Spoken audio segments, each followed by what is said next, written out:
often said that anarchists are violent, and there's plenty of historical and contemporary evidence to back this up. But an inclination toward violence is not the defining characteristic of an anarchist. Just as it does not define what it means to be a liberal, or a conservative, or a Christian, despite the far higher levels of violence carried out by the members and guiding institutions of those groups. There's a reason why anarchists have been portrayed as singularly violent by our enemies for well over 100 years. Our ideas are threatening to those in power, and so the phrase violent is used to discredit us, and to paint us, and by extension our actions and beliefs, as unwanted, antisocial, threatening, and scary. An aversion to violence is a good thing.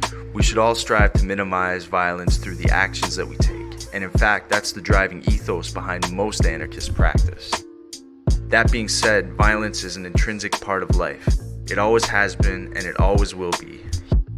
Human beings' capacity for violence is hardwired into our DNA. It's precisely this capacity, combined with our propensity for complex problem solving and mutual aid, that allowed us to assume the apex position in the animal kingdom and overcome the harsh, incredibly violent conditions of the natural world. And despite all the advances made over thousands of years of human civilization, our societies and complex economic systems are still heavily dependent on the massive and systematic application of violence to function.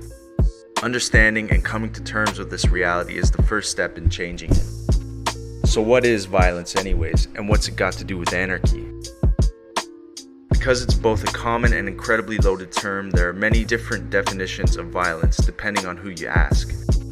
And it's worth pointing out that what's considered violent to one person might not be experienced that way by another. That said, violence is generally understood as any action that causes shock or pain to another sentient being. Often it describes a direct act of force to assert agency or control over another person, but it can also be indirect, passed down through hierarchies and encoded into arbitrary sets of rules. Violence can be physical or it can be psychological, and most often it's a mixture of the two. When most people hear the word violence, the first thing that often comes to mind is the use or threat of physical force.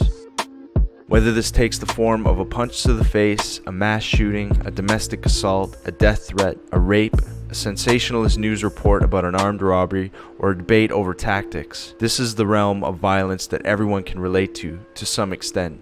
Maybe we've experienced a specific manifestation of it firsthand, maybe not. Either way, we all know what it's like to feel pain. We can all identify with the sudden shock of unexpected danger. This mode of violence speaks to and resonates with our own past experiences of trauma.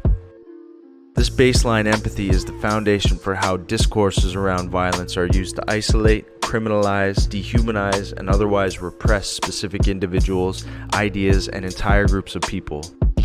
Selective narratives and the use of violent imagery become weaponized to manipulate public opinion, fan divisions, and justify all manner of countermeasures in the name of safety and security. Is it time to classify Antifa as a terror group? Bernie Carrick is a former New York City police commissioner, helped put together an anti-terror task force. Commissioner, how do you label this group? The specter of the terrorist is the most glaring example, but there are many other well-known tropes and stereotypes that shape the way we understand the world and each other, magnifying threats out of proportion to reality or manufacturing them where they do not exist. Popular perceptions on violence are shaped by the ruling classes, through their control over mass media and the operation of state education and criminal justice systems. The specific schematics vary according to local political considerations, demographics, and culture, but one constant is the casting of all those who challenge state authority as violent criminals, on one hand, and the glorification of state violence as a necessary counterbalance on the other. This skewed lens is intended to obscure the fact that states are responsible for the overwhelming majority of violence in the world. In fact, when you peel back all the layers of bureaucracy and self-aggrandizing mythology, that's what states really are. Highly structured systems of organized violence. As the frontline agents of this violence, police, soldiers, and paramilitaries carry out atrocities and acts of brutality on a scale that is utterly beyond the scope and capacities of even the most sadistic individual or ragtag terrorist outfit, let alone the scandalous acts claimed by anarchists. How can a broken window or punched Nazi be remotely compared to the carpet bombing of a mid-sized city or the enhanced interrogation of an enemy combatant? What is the assassination of a king or a particularly brutal cop when compared to colonial genocide or the threat of nuclear war? A state's violence is given direction and legitimacy by its political institutions, whether cloaked in the hallowed robe of democracy or the unquestioned authority of dynastic rule. These same institutions uphold the violence of the so-called free market, destroying the ecosystems that support life and condemning the great mass of humanity to choose between wage labor or starvation. To safeguard the infallible logic of this market, states lock up bodies and regulate the flow of human beings across imaginary lines. On the mantle of border security, thousands of desperate people are sacrificed each year to the sun-cracked rocks of the Sonora Desert and the dark depths of the Mediterranean, while hundreds of thousands of others are forced into the relative safety of squalid detention camps. So what are we to do when faced with this level of violence? When a person is being savagely attacked, everyone, aside from the most die-hard pacifists, generally accepts that it's morally acceptable for them to use violence in self-defense. Why then is this same principle not applied to the vastly greater violence of the state? Fostering the legitimacy of defensive violence is a key component of revolutionary strategy. Even when that defensive violence takes the form of attack against the individuals and institutions that subjugate and repress us. The Italian anarchist Errico Malatesta made it clear where he stood on this question, declaring that the slave is always in a state of legitimate self-defense, and so his violence against the boss, against the oppressor, is always morally justifiable, and should only be adjusted by the criterion of utility and economy of human effort and human suffering. Pan-African revolutionary Frantz Fanon took it further, observing that the violence waged by colonized peoples against their colonial masters offered up a path towards the realization of their own self-worth, and noting that the very moment when the colonized discover their humanity, they begin to sharpen their weapons to secure its victory.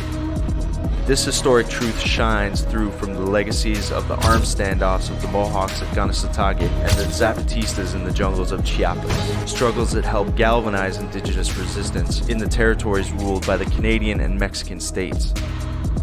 It shines through every time the oppressed and exploited people of this world draw a line in the sand and prepare to defend it by any means necessary.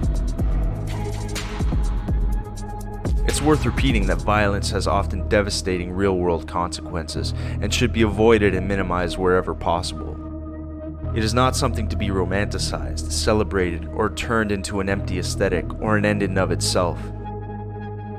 State specialists in counterinsurgency have long recognized that when analyzing the potential of an insurgent movement, factors such as the strength of social relationships, methods of organization, and the ability to spread conflict often prove more decisive than the outcome of any particular battle. Building these qualities and characteristics often require little or no recourse to violence whatsoever. But if nothing else, the capacity for violence is an essential component for asserting and defending autonomy.